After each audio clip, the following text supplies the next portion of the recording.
আজ থেকে বহু বছর আগে বা কয়েক শতাব্দী আগে বলা ভালো, একজন বালক তার মায়ের একদম কাছ ঘেঁষে বসে তার মায়ের থেকে রামায়ণ, মহাভারত, আমাদের প্রাচীন ভারতের বিভিন্ন রাজরাজাদের বীরত্বের কাহিনী শুনছিল।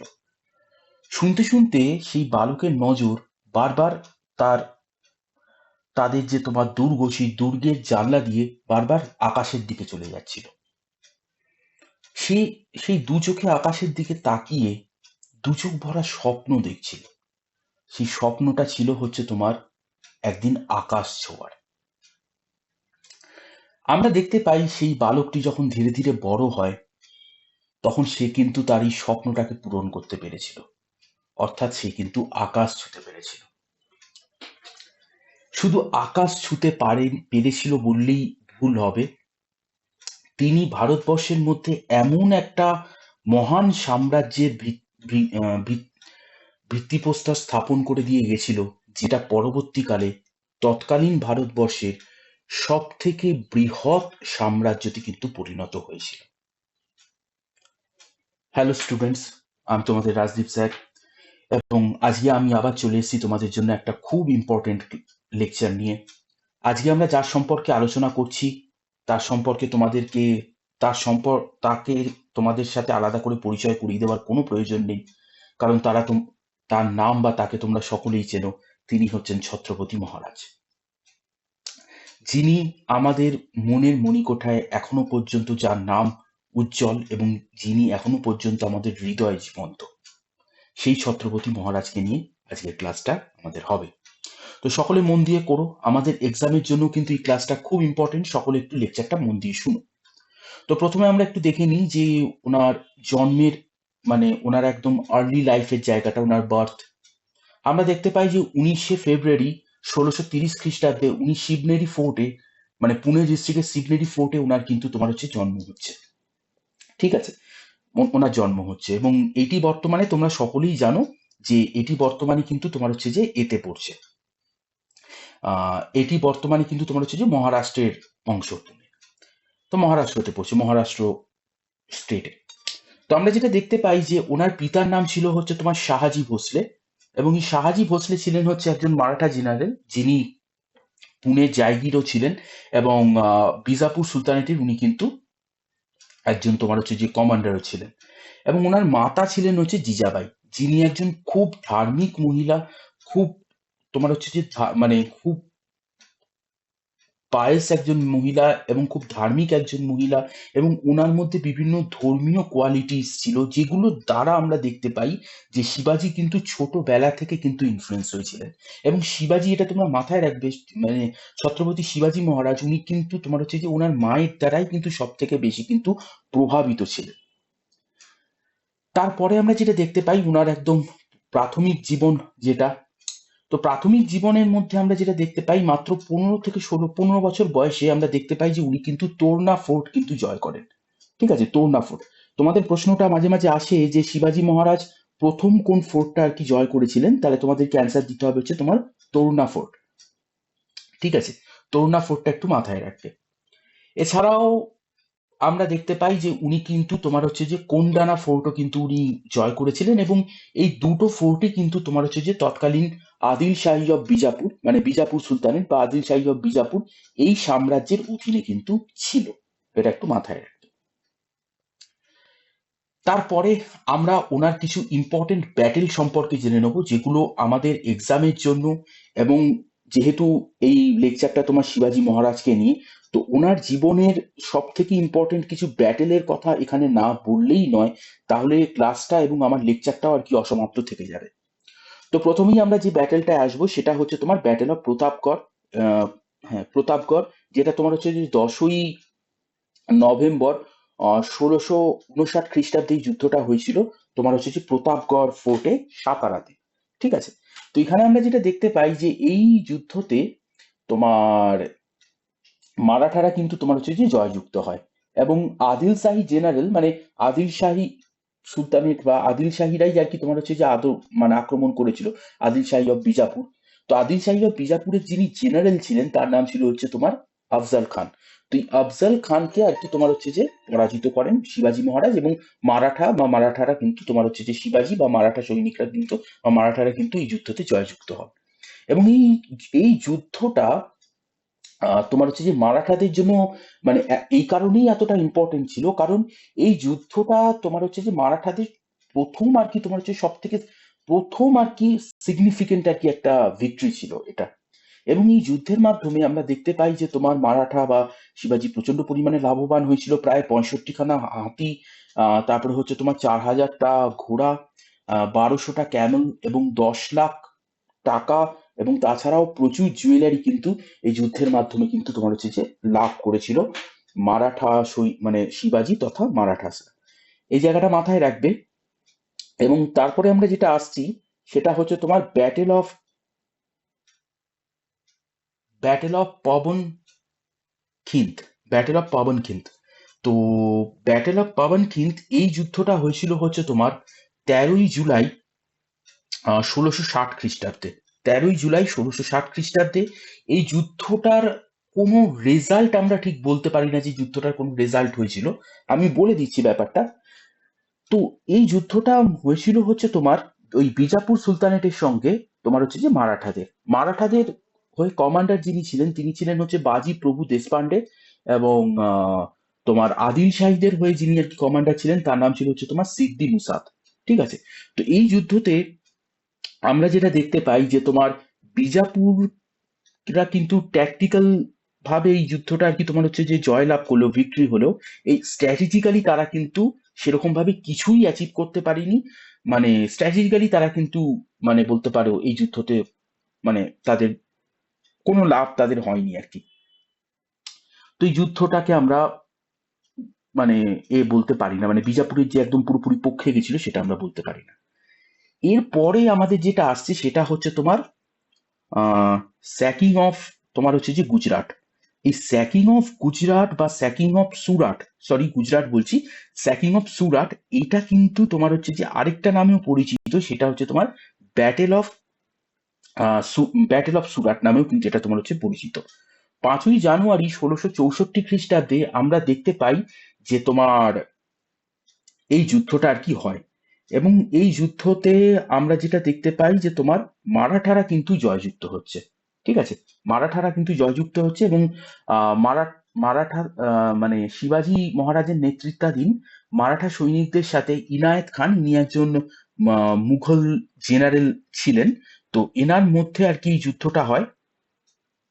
হ্যাঁ, এনাদের মধ্যেই যুদ্ধটা হয়, এবং আমরা যেটা দেখতে পাই যে এই যুদ্ধটা কিন্তু তোমার হচ্ছে যে মারাঠারা কিন্তু ভিক্টরি কিন্তু তোমার হচ্ছে লাভ করছে।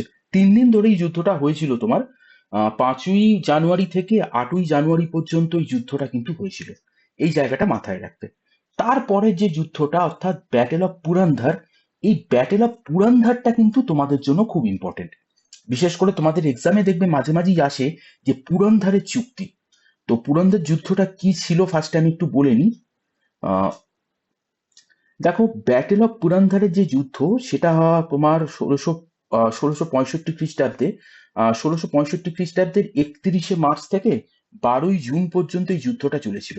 এই যুদ্ধতে আমরা দেখতে পাই যে তোমার মুঘলরা আর কি জয়যুক্ত হয়, এবং মুঘলদের হয়ে যারা যারা কমান্ডার হিসাবে ছিলেন দিলের খান এবং মির্জা রাজা জয় সিং। তো ওই মির্জা রাজা জয় সিং কিন্তু তোমার আমরা দেখতে পাই যে এই যুদ্ধতে কিন্তু মুঘলরা কিন্তু জয়যুক্ত হয়, এবং এই যুদ্ধতে জয়যুক্ত হওয়ার ফলে মারাঠারা কিন্তু মুঘলদের সাথে একখানা বা শিবাজী মহারাজ কিন্তু মুঘলদের সাথে কিন্তু একটা তোমার সন্ধি স্বাক্ষর করতে বাধ্য হয়। সেটা ছিল হচ্ছে তোমার ট্রিটি অফ পুরন্দর। তো এই সন্ধিটার কি স্বাক্ষর হয়, এবং এই সন্ধির মাধ্যমে আমরা যেটা দেখতে পাই যে মুঘলরা কিন্তু মারাঠাদের থেকে 23খানা কিন্তু তোমার হচ্ছে যে দুর্গ কিন্তু অকুপাই করে নেয়। ঠিক আছে। 23খানা দুর্গ আর কি আমরা বলতে পারি যে এক প্রকারে দিয়ে দিতে কিন্তু তোমার হচ্ছে যে মানে দিয়ে দিতে হয় আর কি। যদিও বেশি দিন এই ফোর্ট গুলোকে নিজেদের দখলে রাখতে পারেনি মুঘলরা, কিন্তু তবুও এটা মারাঠাদের জন্য খুব একটা সম্মানজনক ছিল না। তারপরে যেটা আমরা দেখতে পাই যে ব্যাটেল অফ সিংহগড় বা ব্যাটেল অফ কোন্ডানাও আমরা বলতে পারি। ঠিক আছে, ব্যাটেল অফ কোন্ডানা।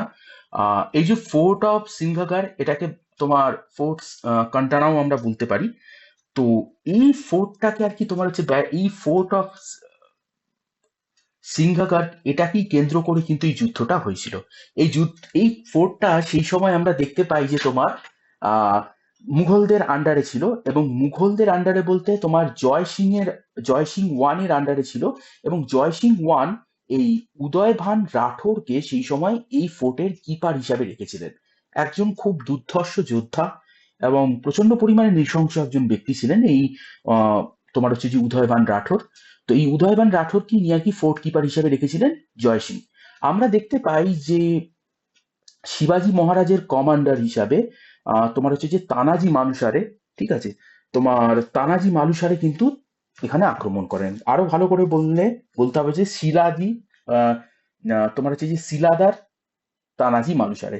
শিলাদার কারা হতো, বর্গি কারা হতো, এটার পরে আমি আলোচনা করছি তোমাদের সাথে। তো শিলাদার তানাজি মালুসারে ইনি আর কি এনার নেতৃত্বে আর কি আক্রমণ করে, এবং খুব ভয়ানক এই যুদ্ধটা ছিল, কারণ এই যুদ্ধতে সরাসরি ফোর্টে আক্রমণ করবার কিন্তু কোনো জায়গা ছিল না, এবং এই ফোর্টকে অকুপাই করবার কিন্তু মানে এই ফোর্টটাকে আর কি ভিক্টরি করবার কিন্তু খুব মানে অসম্ভব ছিল এক পর্যায়ে। কারণ এত পাহাড়ের এত উঁচু জায়গায় ছিল, এবং ঢাল পাহাড়ের এমন উঁচু জায়গা ছিল যে সেই জায়গাটাকে কভার করে বা সেই ঢালটাকে বেয়ে সৈনিকদের সেই এতে আক্রমণ করা কিন্তু একটা ভয়ানক কাজ ছিল, যেটা সফল করে দেখিয়েছিলেন এই শিলাদার তোমার হচ্ছে যে তানাজি মালুসারে। তো যদিও যুদ্ধের পর আমরা দেখতে পাই যে তানাজি মালুসারে উনি প্রাণ ত্যাগ করেন, কিন্তু এই দুর্গটাকে উনি কিন্তু মুঘলদের আন্ডার থেকে কিন্তু করে নেয়, মুক্ত করে বা স্বাধীন করতে সক্ষম হন। যাই হোক, তারপরে আমরা যেটা আসছি সেটা হচ্ছে তোমার ব্যাটেল অফ কল্যাণ। ঠিক আছে, এই ব্যাটেল অফ কল্যাণ এটাও কিন্তু তোমাদের জন্য খুব ইম্পর্টেন্ট যুদ্ধ, কারণ শিবাজি মহারাজ মারা যাওয়ার পর আমরা দেখতে পাই উনি 1680 খ্রিস্টাব্দের দিকে মারা যাচ্ছেন। তো এই যুদ্ধটা মেনলি হয়েছিল হচ্ছে তোমার মারাঠাদের সঙ্গে। মারাঠা বাহিনীকে তখন লিড করছিলেন হচ্ছে তোমার সম্ভাজি মহারাজ। হ্যাঁ, শিবাজি মহারাজের পুত্র সম্ভাজি মহারাজ। তো সম্ভাজি মহারাজের নেতৃত্বাধীন তোমার হচ্ছে যে মারাঠা আর্মির সঙ্গে আমরা দেখতে পাই যে তোমার বাহাদুর খান অব মুঘল এম্পায়ার, এনার কিন্তু এই যুদ্ধটা হয়েছিল, এবং এই যুদ্ধতে মারাঠারা জয়যুক্ত হয় এবং বাহাদুর খান ইনি কিন্তু পরাজয় লাভ করেন। ঠিক আছে, বা মুঘলরা কিন্তু পরাজয় লাভ করে। এরপরে আমরা যেই যুদ্ধটায় আসবো, আচ্ছা, এরপরে আমরা যে যুদ্ধটায় আসবো সেটা হচ্ছে দেখো ব্যাটেল অফ সাঙ্গামের। এই ব্যাটেল অফ সাঙ্গামের এই যুদ্ধটা কিন্তু আমাদের এই যুদ্ধটা কিন্তু খুব ইম্পর্টেন্ট আমাদের এই কারণেই, কারণ এই যুদ্ধটা ছিল শিবাজি মহারাজের কিন্তু শেষ যুদ্ধ। ঠিক আছে, এই যুদ্ধটার ব্যাপারে আমি একটুখানি তোমাদেরকে একটু বলে নিই।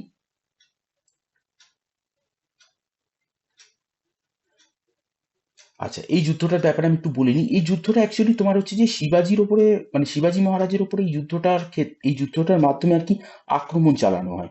কিভাবে আক্রমণ চালানো হয় না, আমরা দেখতে পাই যে শিবাজি মহারাজ যখন আর কি তোমার হচ্ছে যে ঝালনা নামক প্রদেশকে আর কি মানে স্যাক করবার পর বা ঝালনা নামক প্রদেশ স্যাকিং এর পর উনি যখন ফিরে আসছিলেন, সেই সময় কিন্তু মুঘল বাহিনী ওনার সাথে যুদ্ধ চালায়।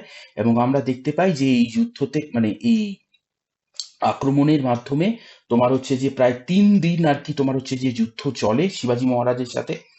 কিন্তু আমরা যেটা দেখতে পাই যে শেষ পর্যন্ত তোমার হচ্ছে যে সিন্ধজি নাম্বালকার, একজন মারাঠা খুব ইম্পর্টেন্ট, ইনি একজন জেনারেল ছিলেন। এছাড়াও প্রায় 2000 জন তোমার হচ্ছে যে মারাঠা সৈনিকের এখানে মৃত্যু হয়। এবং আমরা দেখতে পাই যে শেষ পর্যন্ত শিবাজি মহারাজ 500 জন সৈনিককে নিয়ে কিন্তু ওই জায়গাটা এসকেপ করে যান। তো এই যে তোমার যুদ্ধ, এই যুদ্ধেরও কোনো রেজাল্ট আর কি আসেনি কিন্তু। এবারে আমাদের যে জিনিসটা জানতে হবে সেটা হচ্ছে শিবাজি মহারাজের সঙ্গে মুঘলসদের আর কি কনফ্লিক্ট। ঠিক আছে, কিভাবে হয়েছিল বা কখন থেকে শুরু হয়েছিল সেই জায়গাগুলো আমরা একটু দেখি। প্রথমে দেখো আমরা যেটা দেখতে পাই যে 1657 খ্রিস্টাব্দে ছত্রপতি শিবাজি মহারাজ উনি কিন্তু তোমার হচ্ছে যে আহ আহমেদনগর, ঠিক আছে, জুনারের আহমেদনগর, মানে এটা একটা মুঘল টেরিটরির আন্ডারে পড়তো, এবং এখানে কিন্তু আক্রমণ চালায়। আমরা দেখতে পাই যে ঔরঙ্গজেব এর রেসপন্সে তোমার হচ্ছে যে নাসিরি খানকে পাঠায়, যিনি আর কি তোমার হচ্ছে যে শিবাজি ফোর্সকে আহমেদনগরে আর কি পরাজিত করে। তারপরে আমরা যেটা দেখতে পাই যে শিবাজি মহারাজ এর পরে তোমার হচ্ছে যে এরপরে আর কি তোমার ঔরঙ্গজেব শায়েস্তা খানকে আর কি পাঠান, যিনি আর কি ঔরঙ্গজেবের আর কি ম্যাটার্নাল আঙ্কেলও ছিলেন। ঠিক আছে, তো শায়েস্তা খানকে পাঠান, কিন্তু শায়েস্তা খানের এই লার্জ একটা বড় সৈন্য নিয়ে আর কি শিবাজিকে দমন করতে পাঠান। কিন্তু আমরা যেটা দেখতে পাই যে শুধুমাত্র মুঘল বাহিনী নয়, তার সাথে সাথে কিন্তু বিজাপুর আর্মিও ছিল। তো এই ক্ষেত্রে আমরা দেখতে পাই যে পুনেতে এই যুদ্ধতে তোমার 1659 খ্রিস্টাব্দে শিবাজি কিন্তু শায়েস্তা খানকে পরাজিত করছে। তারপরে 1664 খ্রিস্টাব্দে আমরা তোমাকে বললাম যে মুঘল ট্রেডিং পোর্ট সুরাট, যেটা আর কি খুব ওয়েলদি একটা জায়গা ছিল ধন সম্পদ, সেই জায়গাটা কিন্তু তোমার হচ্ছে যে শিবাজি কিন্তু স্যাক করে। ঠিক আছে, তো এটাও কিন্তু একটা কনফ্লিক্টের খুব বড় জায়গা ছিল, মানে মুঘলদের সাথে মানে মারাঠাদের। এই এটাও কিন্তু একটা খুব বড় একটা জায়গা ছিল এই তোমার স্যাকিং অফ সুরাট। ঠিক আছে, সুরাট সেই সময় খুব ওয়েলদি একটা প্লেস ছিল, বা অনেক মানে তোমরা বুঝতেই পারছো যে এখান থেকে তোমার সমস্ত ব্যাপারটাই বা এখান থেকে সমস্ত ট্রেডিংই এখান থেকে আর কি কন্ট্রোল হতো এক প্রকারে আমরা বলতে পারি। সেই অঞ্চলটাকে কিন্তু তোমার হচ্ছে যে সিরাজি স্যাক করে, যার ফলে কনফ্লিক্ট বাধা ধরা ভাবেই মুঘলদের সাথে আর কি শুরু হয়, বা ঔরঙ্গজেবের সাথে শুরু হয়। তারপরে আমরা দেখতে পাই জুন মাসে 1665 খ্রিস্টাব্দে এই ট্রিটি অফ পুরন্দর, যেটার কথা আমি তোমাদেরকে একটু আগেই বললাম। এই ট্রিটি অফ পুরন্দর কিন্তু সাইন হয়েছিল কাদের মধ্যে? না, আমরা দেখতে পাই হচ্ছে তোমার শিবাজি এবং রাজা জয় সিং ওয়ান এর মধ্যে। ইনি আর কি তোমার হচ্ছে যে ঔরঙ্গজেবের রিপ্রেজেন্টেটিভ হিসাবে ইনি ছিলেন। এবং আমরা দেখতে পাই যে ট্রিটির মাধ্যমে তোমার 23টা ফোর্ট আর কি মুঘলরা আর কি অকুপাই করে নেয় সেই সময়। ঠিক আছে, এবং আরেকটা জিনিস যেটা দেখতে পাই যে তোমার শিবাজি আর কি তোমার হচ্ছে যে আগ্রাতে গিয়ে ঔরঙ্গজেবের সাথে মিট করতে কিন্তু উনি রাজি হন। ঠিক আছে, এবং সাথে ওনার পুত্রকে নিয়ে যেতে উনি কিন্তু রাজি।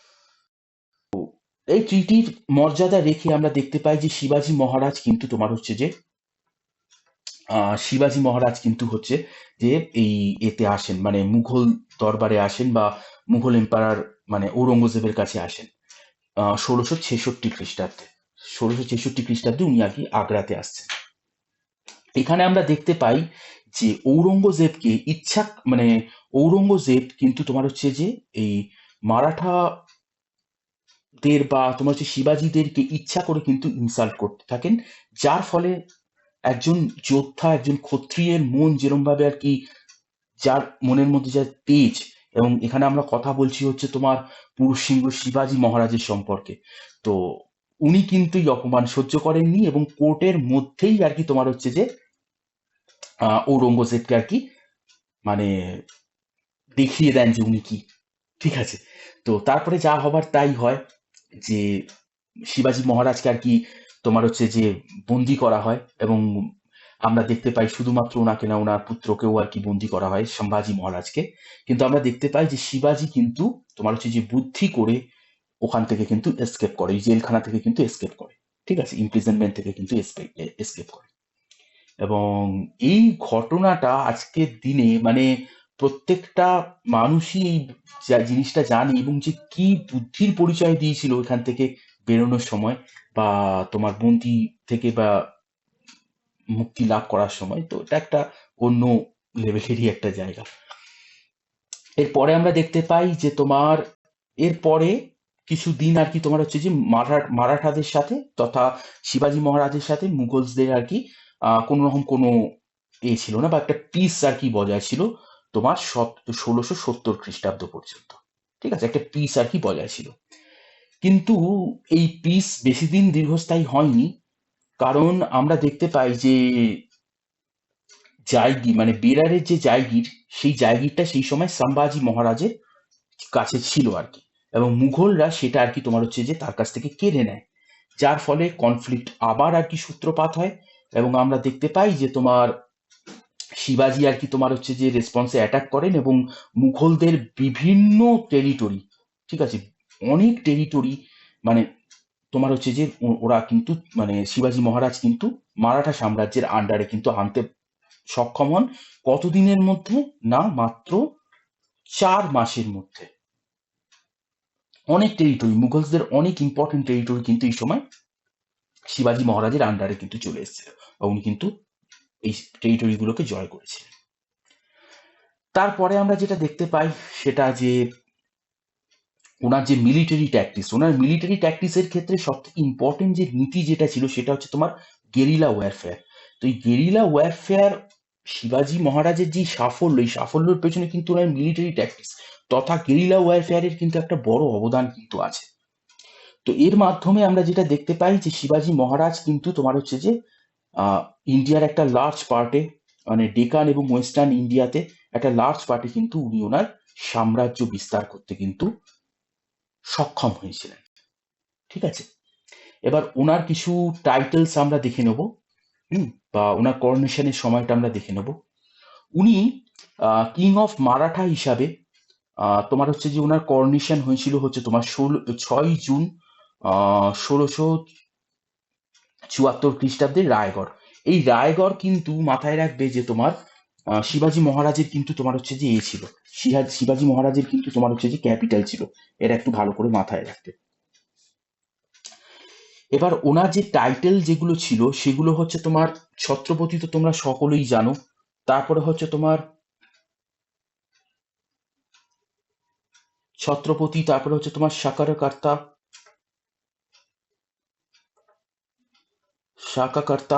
তারপরে হচ্ছে তোমার ক্ষত্রিয় কুলবান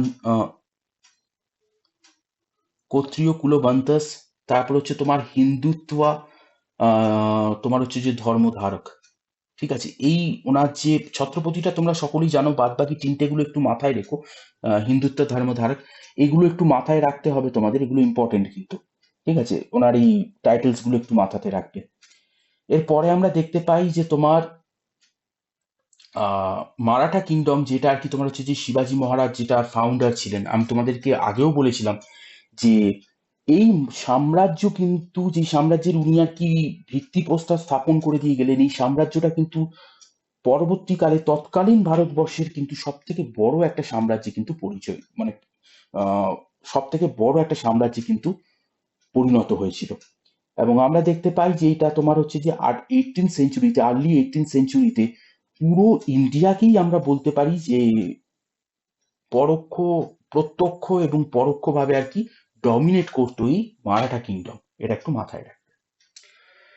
আমরা দেখতে পাই যে অনেক কম বয়সে, মাত্র 50 বছর বয়সে, তোমার 1680 খ্রিস্টাব্দে, অর্থাৎ উনি ওনার করনেশনের মাত্র 6 বছরের মাথায় ওনার আর কি 3rd এপ্রিল 1680 খ্রিস্টাব্দে ওনার কিন্তু মৃত্যু হচ্ছে। এই জায়গাটা মাথায় রাখতে। এবারে শিবাজী মহারাজের যে তোমার অ্যাডমিনিস্ট্রেশন যেটা ছিল, উনি একটা এত বড় একটা সাম্রাজ্য গঠন করলেন, সেই সাম্রাজ্যের যে অ্যাডমিনিস্ট্রেশন সেইটা কিন্তু আমাদেরকে এবার জানতে হবে, এবং এটা ইম্পর্টেন্টও তোমাদের এক্সামের জন্য। তো প্রথমেই জানবো হচ্ছে ওনার সেন্ট্রাল অ্যাডমিনিস্ট্রেশন। আমরা যেটা দেখতে পাই যে উনি আর কি তোমার হচ্ছে যে ডেকান স্টাইল অফ অ্যাডমিনিস্ট্রেশন, এটা সম্পর্কে আলাদা একটা ক্লাস করা যায়। ডেকান স্টাইল অফ অ্যাডমিনিস্ট্রেশন এটা কি ছিল, এর হিস্ট্রি কি ছিল, তোমাদের যদি লাগে অবশ্যই জানিও আমাকে। আপাতত এটা মাথায় রাখো যে ডেকান স্টাইল অফ অ্যাডমিনিস্ট্রেশনের দ্বারা শিবাজী মহারাজ কিন্তু তোমার হচ্ছে যে বিশালভাবে কিন্তু ইন্সপায়ার্ড ছিলেন। এবং আমরা দেখতে পাই যে উনি যে তোমার ওনার যে অ্যাডমিনিস্ট্রেটিভ যে রিফর্মস যেগুলো ছিল সেগুলো বেশিরভাগ ক্ষেত্রেই তোমার হচ্ছে যে মালিক আম্বেরের দ্বারা কিন্তু উনি ইন্সপায়ার্ড হয়ে কিন্তু এটা করেছিলেন আহমেদনগরে। ঠিক আছে, মালিক আম্বেরের দ্বারা উনি কিন্তু তোমার হচ্ছে যে ছিলেন, ইন্সপায়ার্ড ছিলেন অনেক ক্ষেত্রে। ঠিক আছে, এই মালিক আম্বের কে ছিলেন? মালিক আম্বেরের কথা আমি একটু তোমাদেরকে জাস্ট বলে দিই। ইনি ছিলেন হচ্ছে তোমার নিজাম সাহিজ অফ আহমেদনগর। ঠিক আছে, নিজাম সাহিজ অফ আহমেদনগর এটা একটা ডাইনেস্টি ছিল। এই ডাইনেস্টির পিএম ছিলেন হচ্ছে, বা প্রাইম মিনিস্টার ছিলেন হচ্ছে মালিক আম্বের। তো এনার যে আর কি তোমার অ্যাডমিনিস্ট্রেটিভ রিফর্মস, এই রিফর্মস এর দ্বারা কিন্তু তোমার হচ্ছে যে শিবাজী মহারাজ কিন্তু প্রচন্ড পরিমাণে ছিলেন, ইন্সপায়ার্ড ছিলেন। একটা জিনিস এবারে তোমাদেরকে মাথায় রাখতে হবে, সেটা হচ্ছে যে তোমার উনি কিন্তু গ্রুপ অফ 8 মিনিস্টার, মানে তোমার যে ওনার যে মিনিস্টার, কাউন্সিল অফ মিনিস্টার যেটা ছিল সেটা হচ্ছে গ্রুপ অফ 8 মিনিস্টার ছিল। সেটাকে বলা হতো হচ্ছে তোমার অষ্টপ্রধান। এই অষ্টপ্রধানের মধ্যে কারা কারা ছিল তাদের নামটা আমি বলে দিচ্ছি, তোমরা একটু শুনে নাও। যদি কারোর মনে হয় তোমরা লিখেও নিতে পারো, মানে পজ করে। পেশোয়া, যারা আর কি প্রাইম মিনিস্টার, পেশোয়া। তারপর হচ্ছে আমাতিয়া, আমাতিয়া যারা আর কি তোমার হচ্ছে যে ল্যান্ড রেভিনিউর জায়গাগুলো দেখতো। মন্ত্রী, যারা আর কি রয়্যাল রেকর্ডস এর চার্জে ছিল। সামন্তা বা দিভার, এরা আর কি তোমার হচ্ছে যে ফরেন অ্যাফেয়ার্স মিনিস্টার ছিল। সচিব, এরা আর কি তোমার হচ্ছে যে রয়্যাল করেসপন্ডেন্স এর চার্জে ছিল। পণ্ডিত রাও, এটা খুব ইম্পর্টেন্ট, পেশোয়ার পর এই পণ্ডিত রাওটা খুব ইম্পর্টেন্ট। পণ্ডিত রাও এরা আর কি রিলিজিয়াস অ্যাফেয়ার্স এর চার্জে ছিল। ন্যায়াধীশ, এরা আর কি তোমার হচ্ছে যে জুডিশিয়ারি চার্জে ছিল। আর স্যার ই নওবত, এরা আর কি তোমার হচ্ছে যে কমান্ডার ইন চিফ ছিল। তো এই জায়গাগুলো একটু মাথায় রাখবে, অষ্টপ্রধান। এরা আর কি অষ্টপ্রধানের যে টাইটেল গুলো, মানে মন্ত্রীদের যে এগুলো, সেগুলো আমি তোমাদেরকে বলে দিলাম। এরপরে আমরা যেটা আসছে সেটা হচ্ছে পেশোয়া, যাকে যে হচ্ছে পিএম ছিল, বা যাকে আমরা মুখ্য প্রধান নামেও কিন্তু সেই সময় আর কি এ করতো, মানে মুখ্য প্রধান নামেও আর কি আমরা জানতাম। তো এই কাউন্সিল অফ মিনিস্টার, যে 8 গ্রুপ অফ কাউন্সিল অফ মানে মিনিস্টার যারা ছিলেন, এই group of 8 ministers, council of minister যারা ছিলেন, তাদেরকে কিন্তু তারা কিন্তু বিভিন্নভাবে শিবাজী মহারাজকে তাদের অ্যাডভাইসের মাধ্যমে আর কি রাজ্য পরিচালনার জন্য আর কি তোমার হচ্ছে যে সাহায্য করতো, বা বিভিন্ন রকম অ্যাডভাইস দিত, বা তাকে ডিসিশন নিতে বিভিন্নভাবে অ্যাসিস্ট করতো। এরপরে আমরা চলে আসবো হচ্ছে রেভিনিউ অ্যাডমিনিস্ট্রেশনের ক্ষেত্রে। রেভিনিউ অ্যাডমিনিস্ট্রেশনটা খুব ইম্পর্টেন্ট। দেখো, শিবাজী মহারাজ মেন যে ইম্পর্টেন্ট যে কাজটা যেটা করেছিল সেটা হচ্ছে তোমার জাগিরদারি সিস্টেমকে রিপ্লেস করেছিলেন। কার দ্বারা? না, রাউতবাড়ি সিস্টেমের দ্বারা। এটার মাধ্যমে কিন্তু খুব ইম্পর্টেন্ট একটা জায়গা, এটা একটু মাথায় রাখবে, যে উনি কিন্তু তোমার হচ্ছে যে জাগিরদারি সিস্টেমকে অ্যাবলিশ করছেন রাউতবাড়ি সিস্টেমের দ্বারা, এটা একটু মাথায় রাখবে। এবং এই সময় কিছু রেভিনিউ অফিসার্স এর পজিশন উনি আর কি তোমার হচ্ছে যে ক্রিয়েট করেছিলেন, যেগুলো ছিল হচ্ছে তোমার হেরিডিটারি, অর্থাৎ বংশানুক্রমিক। দেশমুখ, তারপরে হচ্ছে তোমার দেশপান্ডে, তারপরে হচ্ছে তোমার পালিত, পাটিল, তারপরে হচ্ছে তোমার কুলকার্নিস। এরা আর কি তোমার হচ্ছে যে সেই সময় কিন্তু রেভিনিউ অফিসিয়াল, মানে রেভিনিউ অফিসার ছিলেন, এবং এদের পোস্টটা কিন্তু হেরিডিটারি ছিল, মাথায় রাখবে। আচ্ছা, তারপরে আমরা যেটা দেখতে পাচ্ছি যে তোমার এই মীরা দাস, তোমার আমরা যেটা দেখতে পাই যে তোমার শিবাজী মহারাজ স্ট্রিক্টলি আর কি তোমার হচ্ছে যে মীরা দাস, এদের আর কি যে তোমার হেরিডিটারি রাইটস ল্যান্ডের ওপর, সেটা কিন্তু উনি কিন্তু সুপারভাইজ করতেন, স্ট্রিক্টলি সুপারভাইজ করতেন। তারপরে আমরা যেটা দেখতে পাই যে ল্যান্ড মেজারমেন্টের ক্ষেত্রে, ঠিক আছে, বা রেভিনিউ সিস্টেমের ক্ষেত্রে উনি কিন্তু মালিক আম্বেরের কাঠি সিস্টেম কিন্তু উনি কিন্তু তোমার হচ্ছে যে মানে গ্রহণ করেছিলেন, বা কাঠি সিস্টেমটা কিন্তু উনি গ্রহণ করেছিলেন মালিক আম্বেরের। এটা একটু মাথায় রাখবে। যার মাধ্যমে আমরা দেখতে পাই যে প্রত্যেকটা পিস অফ ল্যান্ডকে আর কি তোমার হচ্ছে যে রড বা কাঠির দ্বারা আর কি তোমার হচ্ছে যে মেজার করা হতো। যাই হোক, এরপরে আমাদের আসছে হচ্ছে চৌথ বা স্বদেশমুখী। আমরা দেখতাম যে তোমার 1/4, মানে চৌথ ছিল হচ্ছে 1/4 অফ, মানে 1/4 আর কি তোমার হচ্ছে যে ট্যাক্স আর কি নেওয়া হতো অফ দ্য স্ট্যান্ডার্ড। এখানে আমরা যেটা দেখতে পেতাম যে তোমার এটা আর কি মারাঠাদেরকে আর কি পেড করতে হতো তোমার হচ্ছে যে শিবাজি ফোর্সের দ্বারা, বা মারাঠা ফোর্সের দ্বারা আর কি সেফ গার্ড রাখবার জন্য, মানে নিজেদেরকে সেফ রাখবার জন্য এটা আর কি তোমার হচ্ছে যে করা হতো, যখন আর কি তোমার হচ্ছে যে কোনো নন মারাঠা টেরিটরিতে মারাঠা এম্পায়ার যখন আর কি, বা মারাঠা সৈনিকরা যখন আর কি আক্রমণ করতো, সেই সময় মারাঠা সৈনিক থেকে নিজেদেরকে সেফগার্ড করবার জন্য এই মানে তোমার এটা আর কি দিতে হতো, আর কি ট্যাক্সটা আর কি দিতে হতো, যেটাকে চৌথ বলা হতো। এছাড়াও ছিল হচ্ছে তোমার সরদেশমুখী। সরদেশমুখী ছিল হচ্ছে 1/10 বা 10%, মানে আর কি ট্যাক্স দিতে হতো প্রোডাকশনের 10%। এটা আর কি, এই ট্যাক্সটা আর কি আদায় করা হতো হচ্ছে তোমার আউটসাইড অফ কিংডম, মারাঠা কিংডমের নেবারিং যেসব স্টেট গুলো ছিল, মারাঠা কিংডমের বাইরে যেসব স্টেট গুলো ছিল, সেই সব স্টেট গুলোতে কিন্তু তোমার হচ্ছে যে এই ট্যাক্স আর কি আদায় করা হতো, এই সরদেশমুখী, এটা একটু মাথায় রাখবে। আর চৌথা কি, চৌথা হচ্ছে তোমার নন মারাঠা টেরিটরিজে যখন রেড করা হতো, তখন এই 1/4 আর কি ট্যাক্স আর কি নেওয়া হতো। তা এবার মিলিটারি অ্যাডমিনিস্ট্রেশনটা একটু দেখে নাও। শিবাজি মহারাজের একটা খুব ডিসিপ্লিনড এবং তোমার হচ্ছে যে এফিসিয়েন্ট আর্মি ছিল, এটা আমরা সকলেই জানি। তো একটা জিনিস এবারে তোমাদেরকে জেনে রাখতে হবে, সেটা হচ্ছে যে অর্ডিনারি সোলজার যারা ছিলেন তাদেরকে আর কি পেমেন্ট করা হতো হচ্ছে তোমার ক্যাশে, ঠিক আছে। কিন্তু মিলিটারি যারা আর কি মিলিটারি চিফ বা মিলিটারি কমান্ডার যারা ছিলেন, তাদের কিন্তু তোমার হচ্ছে যে বিভিন্ন জায়গির আর কি তোমার হচ্ছে যে গ্র্যান্ট করা হতো, যেটাকে বলা হতো তোমার হচ্ছে যে মক মোকাশা বা হচ্ছে তোমার সরঞ্জাম, ঠিক আছে। সরঞ্জামটাই বেশি বিশেষ করে মাথায় রেখো, সরঞ্জাম। তো সরঞ্জাম গ্র্যান্ট করা হতো বা জায়গির গ্র্যান্ট করা হতো তাদেরকে, তারা সেখান থেকে যে আর কি রেভিনিউ, সেই অঞ্চল থেকে যে রেভিনিউটা আসতো সেটা তাদের তোমার হচ্ছে যে বেতন হিসাবে আর কি থাকতো। এবারে দেখো, শিবাজি মানে ওনার আর্মিতে আমরা দেখতে পাই তোমার যারা যারা ছিল আর কি, তোমার ইনফ্যান্ট্রি ছিল, যারা পদাতিক সৈনিক, তাদেরকে বলা হতো হচ্ছে তোমার মাভালি, ঠিক আছে, মাভালি বলা হতো, বা ফুট সোলজার ছিল তারা। এছাড়াও ছিল হচ্ছে তোমার ক্যাভেলরি, এছাড়াও এলিফ্যান্ট্রি ছিল, ক্যামেল সৈন্য ছিল। এছাড়াও আমরা দেখতে পেতাম হচ্ছে তোমার নেভি ছিল। এবং ক্যাভেলরি সৈন্যতে এরা কিন্তু তোমার হচ্ছে যে বিভিন্ন ইকুইপমেন্টস হোল্ডারও ছিল, এটাও মাথায় রাখবে। এছাড়াও নেভি কিন্তু মেনটেন করতেন, আর এলিফ্যান্ট্রিও ছিল। নেভি মানে এরা যে আর কি এই শিবাজী মহারাজের যে যুদ্ধ জাহাজ, সেটাকে বলা হতো হচ্ছে তোমার গুরাপ, গুরাপ বলা হতো, মাথায় রাখবে। নেভি মানে ওয়ারশিপকে আর কি তোমার হচ্ছে যে গুরাপ বলা হতো, এই জায়গাটা মাথায় রাখবে। এবার এই ক্যাভেলরি সৈন্য যাদের দেখলে, এদের মধ্যে আবার তোমার হচ্ছে যে দুটো ভাগ আমরা করতে পারি, ঠিক আছে।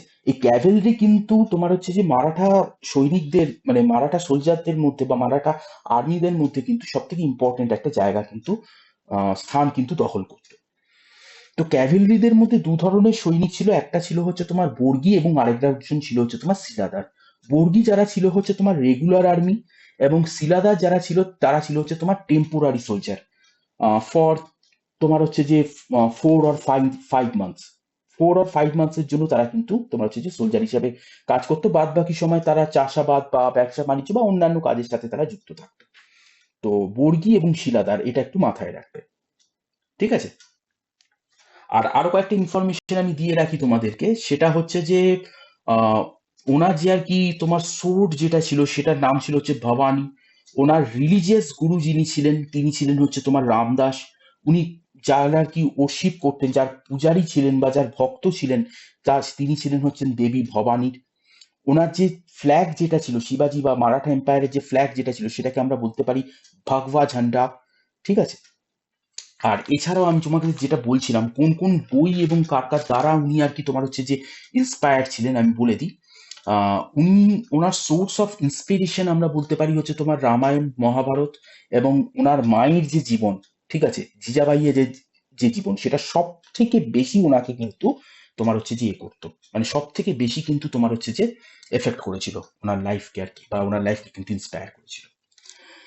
এছাড়াও আমরা দেখতে পাই যে ওনাকে আর কি তোমার হচ্ছে যে একটা ওনার এপিথেট আর কি ঔরঙ্গজেব ওনাকে আর কি মাউন্টেন র্যাট বলতেন, বা মাউন্টেন র্যাট বলে ওনাকে অভিহিত করেছিলেন। যাই হোক, তো এই জায়গাগুলোকে কিন্তু একটুখানি ভালো করে মাথায় রাখবে। তো আজকের ক্লাসটা আমরা এত দূর অব্দি রাখবো। আর ক্লাসের সম্পর্কে তোমাদের যদি কোনো মন্তব্য থাকে, অবশ্যই তোমরা কমেন্টে জানিও। ক্লাসটা ভালো লাগলে অবশ্যই লাইক করো, এবং নিজেদের বন্ধু বান্ধবদের সকলের সাথে একটুখানি অবশ্যই কিন্তু শেয়ার করে দিও। তোমাদেরই চ্যানেল, এবং তোমাদের সাপোর্ট না পেলে চ্যানেলটা কিন্তু গ্রো করানো সম্ভব হবে না আমার একার পক্ষে, যত ভালোই ক্লাস দিই।